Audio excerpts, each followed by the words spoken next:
onde entesouramos o coração. Hoje, nas igrejas, as pessoas colocam sua fonte de esperança e de valor em coisas passageiras. No texto de Lucas, capítulo 16, na parábola do rico e de Lázaro, vemos dois pontos que parecem iguais, mas são diferentes. Primeiro, a morte nivela as pessoas e segundo, também desnivela. Na verdade, ricos e pobres apodreceremos, mas a realidade espiritual é que vai desnivelar, pois estaremos com o Senhor ou longe dele, já que falamos sobre a eternidade. A morte física não é o fim, mas separa corpo e espírito que um dia se juntarão para viver com ele, ou para a ira eterna. Longe dele, o verso 19 só relata como o rico vivia, com boas roupas e tudo de bom que a vida pode proporcionar. Já no verso 20 vemos uma outra realidade. Jesus dá ao mendigo o nome de Lázaro, que não é o que ele mesmo ressuscitou. Olhando o nome vemos que significa lazarento, cheio de pobreza e feridas.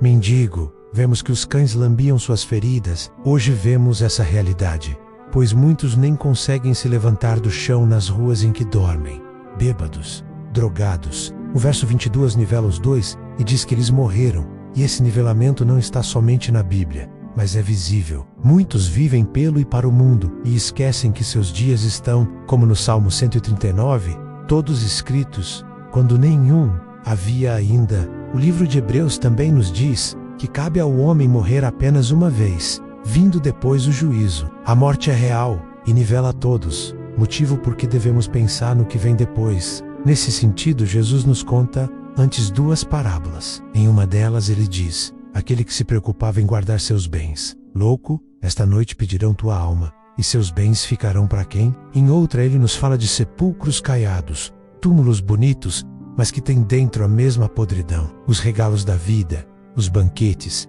as chagas lambidas, tudo acaba da mesma forma. Não fomos feitos para a morte. Ela veio como salário do pecado e traz separação. Muitos vivem por um tempo curto porque ela não escolhe idade, mas o que nos separa, todos enfrentaremos. Hoje colocamos os corações em coisas que são pequenas. A morte também desnivela a todos, não pelo que você tem, mas pelo que você crê. Nos versos 22 e 23, vemos a diferença. O rico não foi para o inferno porque era rico, mas porque não creu em Cristo. O mendigo não foi para o inferno porque creu, não porque era mendigo. Sua tristeza vira riqueza, e por isso o lazarento recebe bênção e glória. O que desejamos, o que enche os olhos são coisas que se perdem, e nosso destino nada tem a ver com o que possuímos, mas na fonte de segurança em Cristo. No verso 24, vemos a realidade do inferno, onde há choro e ranger de dentes. Os que lá estão são imortais, vivendo em chamas de fogo, que todo dia se renovam num sofrimento sem fim. O que faz que desejem a morte que não chega e sofrimento que não tem fim. No inferno jamais pagaremos nossa ofensa. Nossa dívida diante da santidade de Deus, e grande parte do sofrimento, é que de lá se vê a glória, e sofrem, vendo outros no céu. O ímpio descobre tarde demais. Quer e deseja um pouco de conforto, com lábios ressecados, mas nada pode acontecer. Acha que pode voltar e avisar os outros. Tenta voltar atrás, mas nada resolve, pois o inferno é real. É difícil descrever o sofrimento de Jesus na cruz, porque nossa dívida, a que pagaríamos para sempre no inferno, jamais seria paga se não fosse o que ele fez. Muitos dão ênfase ao sofrimento físico, a espada, os cravos, a água que derramou na lança, porque ele não tinha mais sangue, a falta de fôlego porque não conseguia se levantar na cruz, as chicotadas, as feridas. Muitos sofreram talvez até coisas piores, mas o verdadeiro sofrimento foi o de pagar essa dívida impagável, que é a ira derramada para sempre aos que não creram e não crerão. Sendo Deus, Jesus tremeu antes da cruz, derramou gotas de sangue, mas recebeu a ira espiritual de Deus, para que os que creem recebam a paz. Esse mistério só é dado àqueles que acreditam, mas é incompreensível aos mais sábios do mundo. Muitos dizem que tem jeito para tudo, menos para a morte. Mas sim, tem jeito sim, e esse é o melhor momento. Por isso parecemos até masoquistas, nos alegrando no sofrimento, mas entendemos que um dia estaremos com Ele,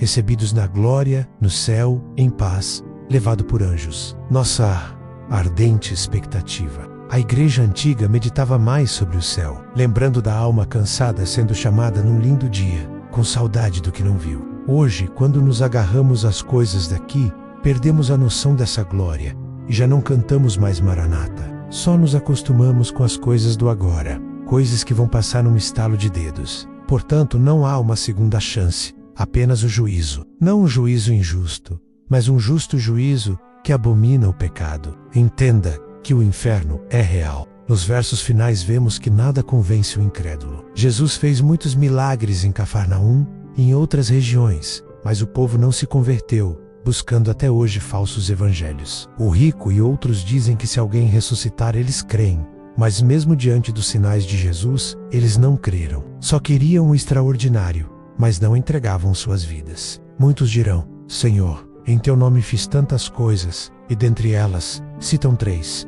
milagres, profecia e sinais. Isso se encontra hoje em muitas igrejas, mas fazendo tudo isso sem Cristo, de nada adianta. Tiago nos diz que as obras sem Cristo serão combustíveis para as chamas que vão queimá-lo no inferno. Muitos acham que podem pensar em Cristo mais tarde, mas a verdade é que não conhecemos o amanhã. Por isso entreguem-se a Ele agora. Reconheça que é pecador, que não tem justiça e precisa ser justificado dele, que é seu Salvador. Não se fiem na riqueza, e se Deus lhe deu, usufrua, mas que o seu coração não esteja abaixo do sol. Também não se glorie na pobreza, porque não é garantia de salvação. Com uma parábola, Jesus nos mostra que sofremos agora, mas que um dia seremos consolados, pois Ele vai enxugar nossas lágrimas e não haverá mais sofrimento, doenças e lutas. Ele se compadece quando choramos e sofremos. Ele chora conosco e sofremos menos, porque Ele sofreu para que não soframos depois. Tudo vai passar,